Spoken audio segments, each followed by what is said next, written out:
Alors bonjour, je réponds à la question de Julie qui vient de Sainte-Terre en Abitibi et qui est âgée de 33 ans. Alors la question de Julie est la suivante. J'ai commencé ton plan d'entraînement en début de semaine et je me demandais côté alimentation, est-ce que chez les femmes doivent manger 0,82 grammes de protéines par livre de poids comme chez les hommes? Donc excellente question. On va tenter d'y répondre. Les apports et les besoins en protéines. Donc, ce qu'on mange en protéines, la raison est bien simple, c'est pour répondre à nos besoins physiologiques. Ces besoins-là vont être fonction de ce qu'on fait.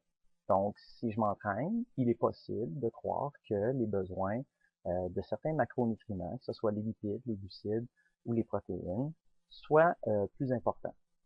Donc, on va regarder ça. Le tableau ici nous présente les besoins en protéines sur une période de 24 heures pour différentes conditions. Donc, nous avons ici quelqu'un qui est en repos complet. Donc, ça, c'est quelqu'un qui est alité, là, qui fait vraiment rien de sa journée. Donc, on a des besoins ici en système international parce que j'aime beaucoup mieux travailler avec le système international qu'avec un mix hybride de système international et système anglais. Donc, vous avez en grammes par kilogramme de poids. Donc, un repos complet, les besoins journaliers vont être environ de 0,3 grammes par kilogramme de poids par jour, ou si vous préférez travailler en livre, donc 0,14 grammes par livre. Donc ça, c'est quelqu'un qui fait strictement rien. Quelqu'un que, bon, il a une vie nord-américaine, fait pas plus d'activité physique qu'il faut, donc on le considère comme un sédentaire. Ses besoins vont être aux alentours de 0,8 grammes par kilogramme de poids, sous l'équivalent de 0,36, donc 0,4 à peu près grammes par litre de poids. Quelqu'un qui va s'entraîner. Donc, quelqu'un qui va faire beaucoup d'activités physiques, que ce soit en salle ou ailleurs, que ce soit de l'entraînement cardiovasculaire ou que ce soit de l'entraînement de nature aérobie, donc du cardio, les besoins en protéines sont un petit peu plus importants. Quand on parle de besoins en protéines, on a souvent tendance à croire que ça s'en va uniquement aux muscles. Ben, c'est à peu près un tiers à un quart environ, dépendamment de la situation, des protéines alimentaires qui vont être orientées vers la synthèse des protéines musculaires.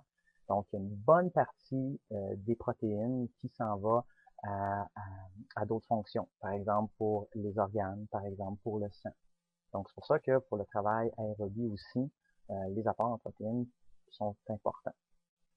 Donc, si on regarde ces apports, on parle de environ, les besoins en entraînement vont être de 1,4 à 1,8 grammes par kilogramme de poids ou 0,6 à 0,82 grammes par litre de poids corporel. Chez quelqu'un qui va subir un trauma très important. Donc, là, je parle, c'est pas quelqu'un qui s'en va à l'urgence, c'est quelqu'un qu'on amène à l'urgence. Un grand brûlé, quelqu'un qui va avoir des fractures multiples à des os longs. Donc, vraiment un trauma important, une septicémie importante. À ce moment-là, les apports en protéines vont être beaucoup plus importants. On parle de 3,1 grammes par kilogramme de poids ou environ 1,4 grammes par livre.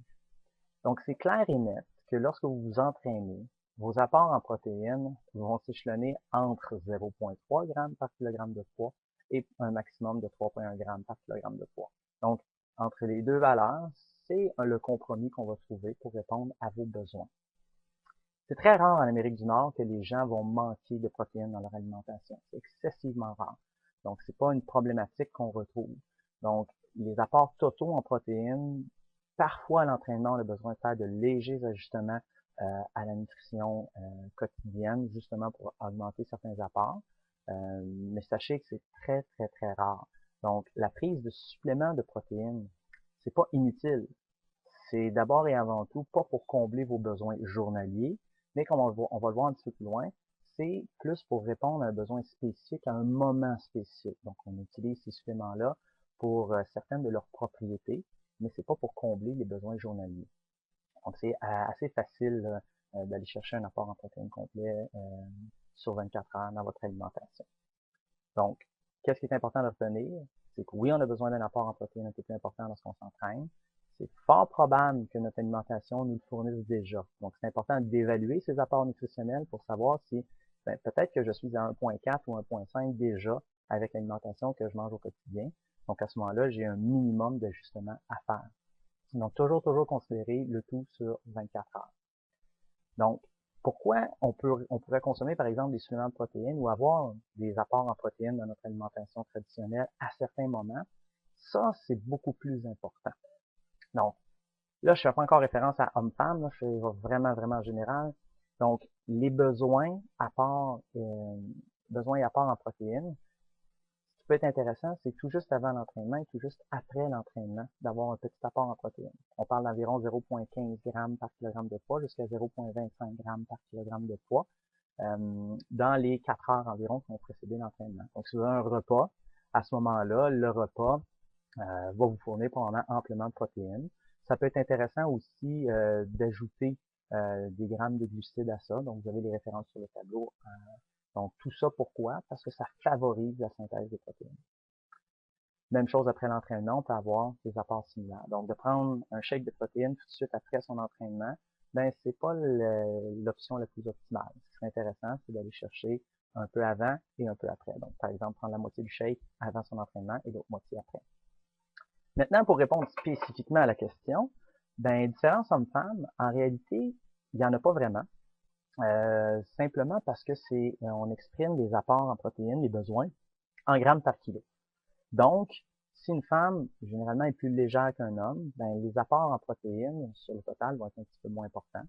Donc, c'est vraiment une question, on regarde les apports relatifs, c'est pour ça. C'est pour être en mesure de faire des recommandations unisexes. Donc, grammes par kilo, à poids égal, une femme va avoir besoin sensiblement de la même quantité de protéines qu'un homme s'ils font exactement les mêmes activités, les mêmes tâches. Donc, à ce moment-là, les apports et les besoins en protéines, ben, ça va être à peu près la même chose pour les hommes et les femmes. Donc, on n'a pas vraiment besoin d'ajuster en fonction du sexe. On a plus besoin d'ajuster en fonction de ce qu'on fait et on a souvent tendance à en consommer beaucoup trop. Dernier point là-dessus, c'est important de considérer vos apports sur 24 heures. Donc, ça veut dire quoi? Ça veut dire que si vous consommez des protéines tout juste avant votre entraînement, tout juste après votre entraînement, ben, ça se déduit de votre total sur 24 heures. Donc, moi, ça m'est déjà arrivé dans la pratique d'avoir des gens qui consommaient 1,4 g à 1,6 g de protéines par kilogramme de poids autour de leur entraînement. Parce qu'ils disaient, c'est ce que j'ai besoin en protéines. Et ils oubliaient que pendant la journée, ils mangeaient aussi des protéines. C'est des gens qui montaient à 3, des fois 4 grammes de protéines par kilogramme de poids. Et plus on va en consommer des protéines, eh bien, moins on va devenir efficace à les utiliser pour faire de la synthèse des protéines musculaires. Donc, il faut trouver un juste équilibre, il faut en consommer suffisamment, mais la mode du on en prend un paquet, ça va donner plus de résultats, c'est pas tout à fait vrai dans le cas des protéines. Donc, j'espère que ça répond à ta question, Julie.